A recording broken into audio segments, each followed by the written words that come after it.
Hi everyone, my self राजन और आप जुड़ चुके हैं राजन बायोलॉजी यूट्यूब चैनल से। तो चलिए आज के इस वीडियो लेक्चर में हम लोग पढ़ने वाले हैं एक नया chapter human health and disease. देखिए ये चैप्टर जो है नीट पॉइंट ऑफ व्यू या फिर हम लोग बात करेंगे क्लास 12 के अंदर, ये बहुत ही इंपॉर्टेंट चैप्टर माना जाता है क्योंकि यहाँ से नीट के अंदर भी बहुत अच्छे खासे क्वेश्चन पूछे जाते हैं और क्लास 12 के अंदर तो पूछा ही जाता है। क्लियर?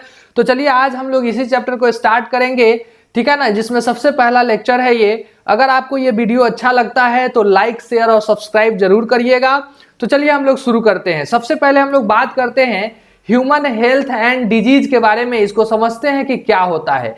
तो देखिए ह्यूमन हेल्थ एंड डिजीज के बारे में अगर देखा जाए तो ह्यूमन हेल्थ कहने का क्या मतलब हुआ, तो ह्यूमन हेल्थ मतलब कि हम लोग कैसे हेल्दी रहेंगे और हेल्दी रहने के लिए क्या क्या करते हैं उसी को हम हेल्दी कहते हैं या हेल्थ कहते हैं। क्लियर है? जिसमें हम लोग बात करेंगे हेल्दी रहने के लिए क्या क्या क्राइटेरिया होना चाहिए। तो WHO के अकॉर्डिंग टू WHO, ठीक है ना, कोई भी पर्सन अगर वो फिजिकली और मेंटली एंड सोशली अगर वेल बीइंग है, ये तीनों एस्पेक्ट में अगर कोई भी पर्सन क्या है, वेल बीइंग है, तो उसको हम लोग क्या कहेंगे, उसको हम लोग कहेंगे हेल्दी। क्या बोलेंगे भाई? हेल्दी। क्लियर है? तो भाई डिजीज कब बोला जाता है, तो देखिए डिजीज किसी भी पर्सन को हम कब कहेंगे कि कोई डिजीज हो गया है, तो जब उसके बॉडी के साथ कोई भी अनकंफर्टेबल फीलिंग होगा या फिर अनवेल फीलिंग होगा, उसी को हम क्या बोलते हैं, डिजीज बोलते हैं। क्लियर है? मतलब अनवेल या अनकंफर्टेबल फीलिंग, ठीक है ना, अनकंफर्टेबल या अनवेल फीलिंग जो है वही क्या कहलाता है, वही डिजीज कहलाता है। क्लियर है? किसी भी कारण से अगर आपको अनकंफर्टेबल फील हो रहा है तो हम क्या कहेंगे, वो एक प्रकार का डिजीज है। क्लियर है? अब हम लोग बात करते हैं कि भाई कुछ पर्टिकुलर फैक्टर्स होंगे जिसके आधार पे हम किसी भी पर्सन को क्या कहेंगे कि हेल्दी कैसे रहना है। उसके लिए कुछ ना कुछ फैक्टर्स होंगे ताकि वो पर्सन जो है हेल्दी रह सके। तो उसी फैक्टर्स के बारे में पढ़ेंगे, जिसमें सबसे पहला हम लोग बात करेंगे उस फैक्टर के अंदर। तो सबसे पहला आता है क्या कि हम लोग अगर कोई भी पर्सन हेल्दी कब कहलाएगा, जब वो सफिशिएंट क्वांटिटी ऑफ वाटर ले रहा होगा अपने बॉडी में और फ्रेश वाटर ले रहा होगा। तो इसको हम क्या कहेंगे, intake of fresh and sufficient amount of water, ठीक है ना, जिससे ये पर्सन जो है वो क्या होगा, हेल्दी रह पाएगा। दूसरा क्या हो सकता है भाई, तो बैलेंस्ड डाइट लेना होगा। इनटेक ऑफ बैलेंस्ड डाइट मतलब वैसा फूड जिसमें बैलेंस्ड फॉर्म में lipid, protein and carbohydrate, minerals वगैरह हो। उसके बाद हम लोग बात करते हैं तीसरा, तो अवॉइड अल्कोहलिज्म, ठीक है ना, एंड स्मोकिंग। क्लियर? ये कहीं ना कहीं हमारे बॉडी को अलग बैड इफेक्ट शो करता है, तो अल्कोहलिज्म और स्मोकिंग को अवॉइड करना होगा। चौथा अगर देखा जाए तो maintenance of personal hygiene. Clear? उसके बाद हम लोग बात करेंगे पांचवा, तो यहां पे अगर देखा जाए तो air, water and soil pollution should be prevented।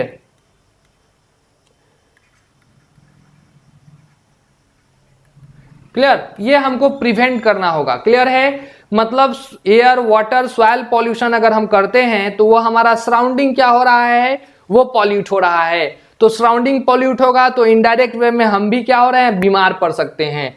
Clear है। तो ये भी हमको क्या करना होगा, सॉइल, वाटर और एयर पॉल्यूशन को रोकना होगा, उसको हम लोग नहीं फैलाएं। क्लियर है। तो ये कुछ पर्टिकुलर यहाँ पे देखा जाए तो फैक्टर्स हैं जिसमें हम लोग देखा जाए इसको फॉलो कर करके हम हेल्दी रह सकते हैं। क्लियर है। उसके बाद हम लोग बात करते हैं कि भाई कोई भी अगर डिजीज किसी भी पर्सन को होता है तो अपना स्पेसिफिक उसका साइन सिम्टम होता है। मतलब यहां पे देखा जाए तो specific disease have specific sign and symptom. अलग अलग डिजीज का अलग अलग साइन सिम्टम होता है। क्लियर है। ये एनसीईआरटी के अंदर लिख रखा है। उसके बाद हम लोग बात करते हैं तो भाई कॉजेटिव एजेंट ऑफ डिजीज, मतलब हमारे अंदर कोई भी डिजीज अगर होता है उसका कॉज क्या है, मतलब किस कारण से होता है। तो सबसे पहला आता है भाई फिजिकल एजेंट। फिजिकल एजेंट की अगर बात करते हैं तो इसमें टेम्परेचर के कारण, ह्यूमिडिटी के कारण, उसके बाद हम लोग बात करते हैं प्रेशर के कारण, हाई प्रेशर, लो प्रेशर के कारण, कोल्ड के कारण, ये सब कारण से अगर कोई डिजीज हो रहा है तो उसको हम लोग फिजिकल एजेंट कहेंगे। दूसरा हम लोग बात करते हैं तो बायोलॉजिकल एजेंट। बायोलॉजिकल मतलब लिविंग ऑर्गेनिज्म के कारण अगर कोई डिजीज हो रहा हो तो उसको हम लोग बायोलॉजिकल एजेंट कहेंगे। तो इसमें पैथोजन होता है मेनली। पैथोजन कहने का मतलब क्या हुआ, माइक्रो ऑर्गेनिज्म जिसमें बैक्टीरिया, वायरस, प्रोटोजोअन्स, वॉर्म, हेलमिन्ट्स वगैरह, ये सब कारण से जो है अलग अलग डिजीज होता है, उसको हम लोग बायोलॉजिकल एजेंट कहेंगे। तीसरा है न्यूट्रिशनल एजेंट। न्यूट्रिशनल एजेंट कहने का मतलब वैसा डिजीज जो न्यूट्रिशन के कमी के कारण हो रहा हो, या फिर हम लोग कह सकते हैं कि उसके ओवरडोज के कारण हो रहा हो। तो इसमें मेनली अगर देखा जाए तो डेफिशिएंसी डिजीज, डेफिशिएंसी डिजीज जो है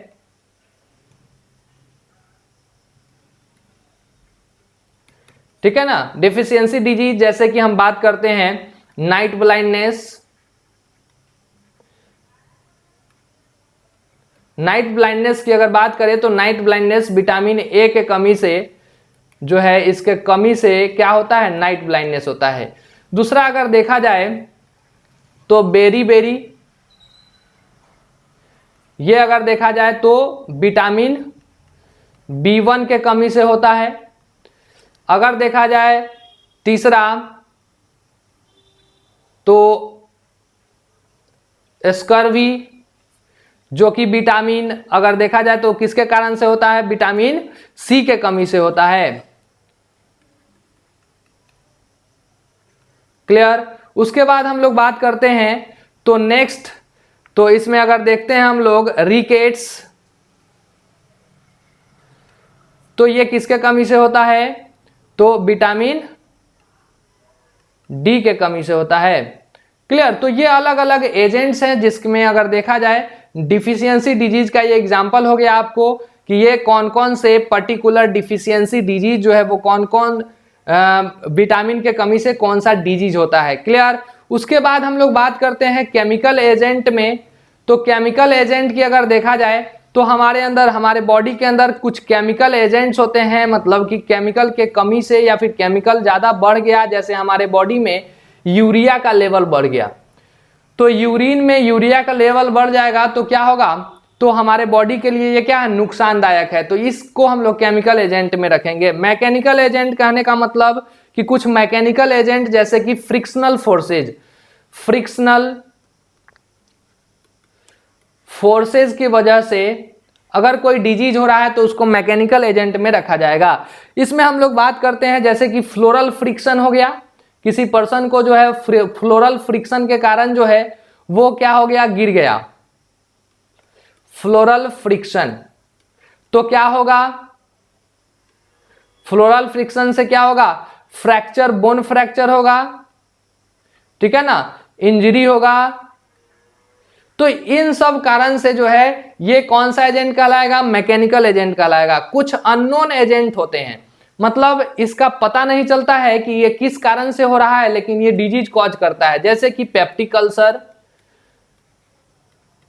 ठीक है ना, पेप्टिक अल्सर की अगर बात करें तो ये हमारे स्टमक के अंदर जो स्टमक का म्यूकस लेयर है ना वो कमजोर होने लगता है, तो जो स्टमक के अंदर जो HCl है वो स्टमक वाल पे लगना शुरू हो जाता है, उसी को हम अल्सर बोलते हैं, पेप्टिक अल्सर बोलते हैं। तो ये क्या हो गया, ये अननोन एजेंट के अंदर आता है। उसके बाद हम लोग बात करते हैं कि डिजीज भाई कितने प्रकार का होता है। तो डिजीज मेनली अगर देखा जाए तो डिजीज दो प्रकार का होता है, एक होता है कॉन्जेनिटल या फिर जेनेटिक डिजीज कहते हैं। कॉन्जेनिटल या जेनेटिक कहने का मतलब वैसा डिजीज जो बाई बर्थ, मतलब किसी भी पर्सन में जन्मजात हो, मतलब जन्मजात मतलब जब बर्थ हुआ तो उसके पेरेंट्स से ही वो डिजीज आया हुआ हो, तो इसको हम लोग परमानेंट भी बोलते हैं। क्योंकि परमानेंट इसलिए बोलते हैं क्योंकि ये जन्मजात जीन में ही था, तो जीन को हम लोग क्योर नहीं कर सकते हैं। हाँ, अभी हम लोग आगे देखेंगे कि हाँ कुछ जो है जेनेटिक डिजीज जो है वो इन्फेंट स्टेज पे ही ठीक किया जाता है, लेकिन हाँ सभी डिजीज को जो है वो परमानेंटली क्योर नहीं कर सकते हैं, तो ये परमानेंट डिजीज कहलाएगा। दूसरा है एक्वायर्ड या नॉन जेनेटिक, जो कि हम कह सकते हैं कि ये बर्थ के बाद, आफ्टर बर्थ जो है हमने अपने लाइफ स्टाइल के अकॉर्डिंग जो है उसको एक्वायर किया, ठीक है ना। तो ये क्या हो सकता है, तो ये ठीक भी हो सकता है, कुछ ऐसे डिजीज हैं जो ठीक नहीं भी हो सकते हैं, क्लियर है। लेकिन हाँ इसमें ज्यादातर जो डिजीज है वो क्या है, ठीक होते हैं, क्लियर। जिसमें हम लोग देखा जाए दो अलग अलग प्रकार का डिजीज है, एक कम्युनिकेबल जिसको हम लोग इन्फेक्शस डिजीज भी बोलते हैं, और दूसरा है नॉन कम्युनिकेबल जिसको नॉन इन्फेक्शस डिजीज भी बोलते हैं। देखिए कम्युनिकेबल कहने का मतलब वैसा डिजीज जो कम्युनिकेबल हो, मतलब एक पर्सन से दूसरे पर्सन में क्या हो, फैल जाता हो किसी एजेंट के द्वारा या फिर किसी पर्टिकुलर ट्रांसमिशन इफेक्ट के द्वारा, ठीक है ना। तो इसको कम्युनिकेबल डिजीज कहेंगे। जैसे कि अभी कोरोना वायरस है, तो कोरोना वायरस क्या होता है, पर्सन टू पर्सन जो है हवा में फैल जा रहा है, क्लियर है। या फिर फॉर्माइट बॉर्नी डिजीज इसको कह सकते हैं। टैप कोई इन्फेक्टेड पर्सन छुआ, उसको जाकर के नॉर्मल पर्सन छू दिया और नाक मुंह के पास ले जाएगा उसको, ये क्या हो जाएगा, कोरोना वायरस हो जाएगा। तो ये हाईली इन्फेक्टेड डिजीज के अंदर आएगा। तो यहाँ पे कम्युनिकेबल डिजीज जो है वो क्या कहलाता है, एक पर्सन से दूसरे पर्सन में चाहे किसी भी तरह से फैले उसको कम्युनिकेबल कह सकते हैं। अब इसमें दो है, एक है कॉन्टेजियस और एक है नॉन कॉन्टेजियस। कॉन्टेजियस कहने का मतलब क्या हुआ, वैसा डिजीज जो हाईली कम्युनिकेबल हो, क्या हो, हाईली कम्युनिकेबल हो, मतलब कि ये जो है बहुत तेजी से फैलने वाला बीमारी हो। जैसे कि अभी अभी जो है कोरोना वायरस कोविड-19, ये अगर देखा जाए तो हाईली कम्युनिकेबल डिजीज है, क्लियर है, बहुत तेजी से फैल रहा है, पर्सन टू पर्सन फैल रहा है, क्लियर है। नॉन कम्युनिकेबल कहने का मतलब वैसा डिजीज जो किसी एजेंट के द्वारा होता हो और उतना जल्दी उतना तेजी से जो है वो नहीं फैलता हो, उसको हम लोग क्या कहते हैं, नॉन कॉन्टेजियस और नॉन कम्युनिकेबल डिजीज, क्लियर। दूसरा क्या है, सॉरी नॉन कम्युनिकेबल नहीं, कम्युनिकेबल का नॉन कॉन्टेजियस मतलब नॉट हाईली कम्युनिकेबल, क्लियर है, ये जो बहुत तेजी से नहीं फैलता हो। उसके बाद क्या आता है भाई, तो नॉन कम्युनिकेबल या नॉन इन्फेक्शस डिजीज, मतलब वैसा डिजीज जो एक पर्सन से दूसरे पर्सन में नहीं फैलता हो, मतलब इसका इन्फेक्शन जो है एक पर्सन में है तो वो क्या है, उसी में रह जाएगा, दूसरे में नहीं जाएगा। तो इसमें अलग अलग डिजीज है, जैसे डिफिशियंसी डिजीज जो अभी अभी बताए हैं आपको कि विटामिन के कमी के कारण जो है वो डिफिशियंसी डिजीज हो सकता है, न्यूट्रिशन के कमी के कारण, प्रोटीन कार्बोहाइड्रेट के कमी के कारण जो है वो भी माल फंक्शन माल न्यूट्रिशन जो है वो भी डिफिशियंसी डिजीज के अंदर आएगा, जो हम लोग आगे पढ़ेंगे। उसके बाद हम लोग बात करते हैं डिजेनरेटिव डिजीज। डिजेनरेटिव कहने का मतलब ओल्ड एज के कारण कोई अगर डिजीज किसी पर्सन को हो रहा है तो उसको हम लोग क्या कहते हैं, डिजेनरेटिव डिजीज कहते हैं, क्लियर। तो ओल्ड एज के कारण भाई क्या हो सकता है, तो हाई बीपी हो सकता है, हाई बीपी हो सकता है,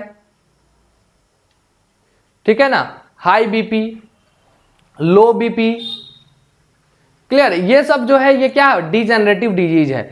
तीसरा है मेटाबॉलिक डिजीज। मेटाबॉलिक कहने का मतलब कि वैसा डिजीज जो मेटाबॉलिज्म के कारण, मेटाबॉलिज्म जो है फंक्शन नहीं अच्छे से हो रहा है तो उसको हम लोग क्या कहेंगे, मेटाबॉलिक डिजीज कहेंगे।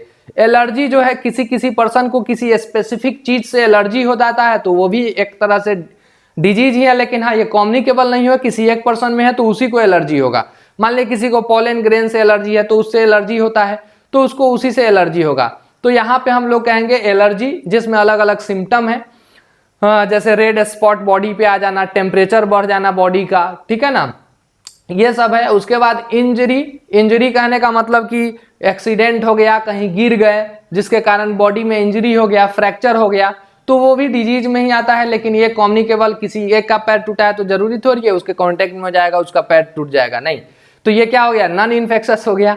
उसके बाद हम लोग बात करते हैं कैंसर, ये भी नॉन इन्फेक्शस होता है। किसी एक पर्सन में कैंसर है तो दूसरे में नहीं होगा, क्योंकि कैंसर जिसमें होता है वो अनकंट्रोल्ड सेल ग्रोथ है, मतलब सेल जो है वो अनकंट्रोल्ड सेल डिवीजन हो गया बॉडी के अंदर, जिसके कारण क्या हो गया, उस पार्ट्स में बहुत ज्यादा सेल का नंबर बढ़ गया, तो उसी को हम क्या बोलते हैं, कैंसर बोलते हैं या ट्यूमर बोलते हैं। क्लियर है?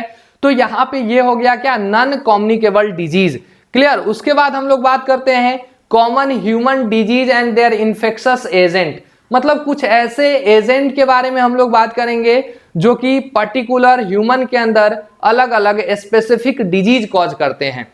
तो देखिए सबसे पहला इसमें वायरस आता है। देखिए ये सब क्लास 9th में ही पढ़ना था, 11th में तो ये सब 12th में तो पढ़ना नहीं है, लेकिन फिर भी आपको हम 0 से पढ़ाते हैं, ठीक है ना, मतलब कि आपको पूरा का पूरा 7, 8, 9, 10 का जितना भी आएगा, मतलब जितना स्टैंडर्ड गिरा करके समझाया जा सकता है उतना जरूर जाते हैं। और हायर स्टैंडर्ड मेरा नीट का होता है, नीट तक के लेवल तक का जरूर पढ़ाएंगे, ठीक है ना, जिसमें सबसे पहले वायरस के द्वारा कौन कौन से डिजीज जो हैं वो होते हैं उनके बारे में लिखा हुआ है, जैसे कि common cold, influenza fever, dengue fever, poliomyelitis, hepatitis B, AIDS, chicken pox, small pox, swine flu, measles, mumps, SARS, SARS, मतलब क्या हो गया, severe acute respiratory syndrome. Clear? देखिए मतलब कि यहाँ पे रेस्पिरेशन से रिलेटेड प्रॉब्लम होगा तो उसको सार्स बोला जाता है। जैसे कि अभी देखा जाए तो सार्स, ये कोरोना वायरस जो है एक तरह से सार्स का ही एग्जाम्पल होगा, क्या है कि इसमें भी सांस जो है उसमें लेने में तकलीफ हो जाता है, तो सांस से रिलेटेड जो भी पर्टिकुलर डिजीज होगा उसको सार्स के अंदर रखा गया है। लेकिन हाँ, इसको कोविड-19 दिया गया है क्योंकि उतना भयंकर नाम नहीं लगे, सार्स सुनने में बहुत भयंकर लगता है इसलिए। क्लियर है ना? लेकिन कोरोना वायरस जो है वो भी एक तरह से सार्स का ही एग्जाम्पल है, ठीक है ना। उसके बाद हम लोग बात करते हैं दूसरा, बैक्टीरिया के द्वारा जो है वो फैलने वाला कौन कौन से डिजीज है, तो anthrax, cholera, typhoid, pneumonia, tuberculosis, tetanus, food poisoning, leprosy, plague, ठीक है ना। तो ये सब बैक्टीरिया के द्वारा फैलने वाला क्या है, डिजीज है, जो आप याद रखिएगा, ठीक है ना। उसके बाद जो है हम लोग बात करते हैं तीसरा, फंगस के द्वारा फैलने वाला कौन कौन सा डिजीज है, तो एथलीट फुट, जो पैर जो है पीछे की तरफ से फटने लगता है उसी को बोलते हैं ringworm, many other skin infections, जो कि ईचिंग वगैरह होता है, वो सब फंगस के द्वारा जो है वो क्या होता है, वो फंगस के स्पेसीज के द्वारा ही हमारे बॉडी में इन्फेक्शन होता है। तो फंगस के द्वारा कौन कौन सा डिजीज होता है, ये सब है। उसके बाद है प्रोटोजोअन्स, प्रोटोजोअन्स के द्वारा कौन कौन से डिजीज होते हैं, जैसे मलेरिया, कालाजार, अमोबिक डिसेंट्री, स्लीपिंग सिकनेस, ये सब जो है प्रोटोजोअन के द्वारा कॉज किया जाता है। उसके बाद है वर्म और हेलमिन्स, मतलब वर्म के द्वारा जो है कौन कौन से डिजीज, या हेलमिन्स के द्वारा कौन कौन डिजीज होते हैं, तो इंटेस्टाइनल वर्म इन्फेक्शन, एलिफेंटिएसिस, एस्क्लेरोसिस, ठीक है ना। तो ये सब जो है वर्म के द्वारा जो है इन्फेक्शन कॉज किया जाता है। क्लियर है? तो ये सब अलग अलग डिजीज के बारे में हम लोग देखें। अब हम लोग बात करेंगे आगे, तो देखिए यहाँ पे देखेंगे कि means of spread of infectious disease, मतलब कि हम लोग देखेंगे कि स्प्रेड बोले तो ट्रांसमिशन, ट्रांसमिशन मतलब यहाँ पे कैसे एक डिजीज जो है वो पर्टिकुलर दूसरे नॉर्मल पर्सन में कैसे जो है वो ट्रांसमिट करता है, उसका एजेंट क्या है, उसी को हम क्या बोलते हैं, mode of spread of infectious agent. मतलब एक इन्फेक्टेड पर्सन से इन्फेक्टेड पर्सन से normal healthy person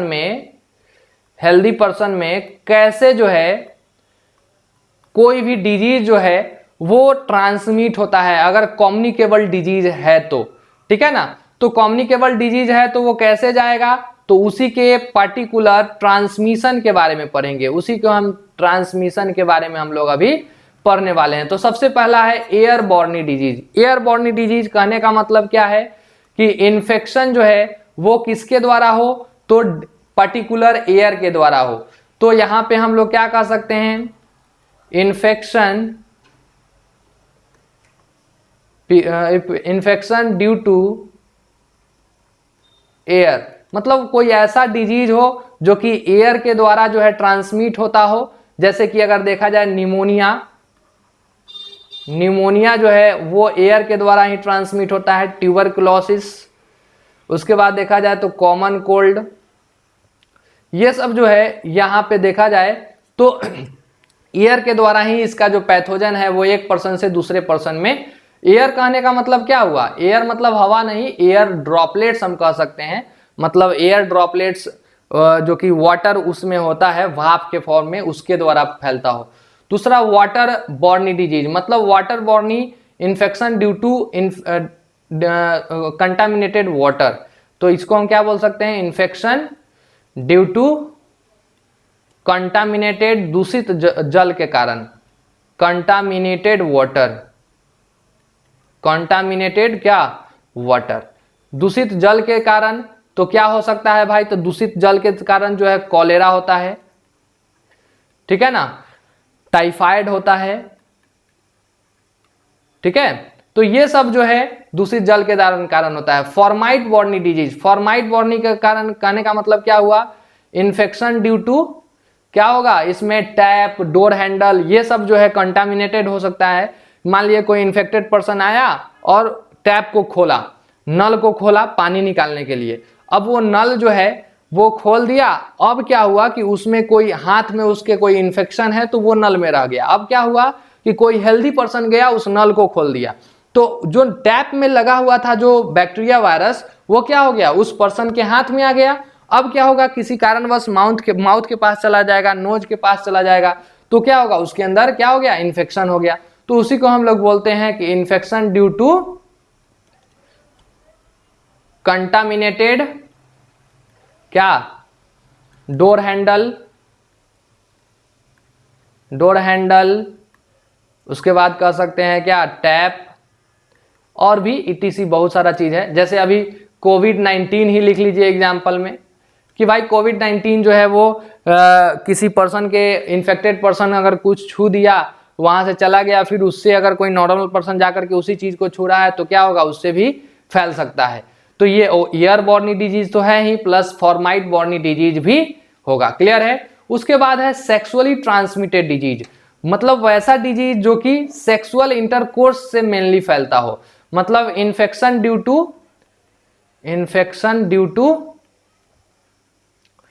to sexual intercourses. Clear. Sexual intercourses कहने का मतलब क्या हो, एक पर्सन को कोई सेक्सुअली ट्रांसमिटेड डिजीज, अगर किसी को एड्स है तो मान लिए क्या कि एड्स किसी को है, अगर वो किसी नॉर्मल पर्सन के द्वारा बिना प्रोटेक्शन का वो सेक्सुअल रिलेशनशिप बनाता है तो क्या हो सकता है कि जो जिसके अंदर जो है वो एड्स वो नॉर्मल पर्सन में भेज देगा। क्लियर है। तो मेनली सेक्सुअल कॉन्टेक्ट से फैलता हो, लेकिन जरूरी नहीं है कि सिर्फ सेक्सुअल कॉन्टेक्ट से ही फैलता है, ये ब्लड ट्रांसफ्यूजन से भी फैल सकता है। ब्लड ट्रांसफ्यूजन नॉर्मल का अगर किसी इन्फेक्टेड पर्सन से हो जाए, ट्रांसफ्यूजन किसी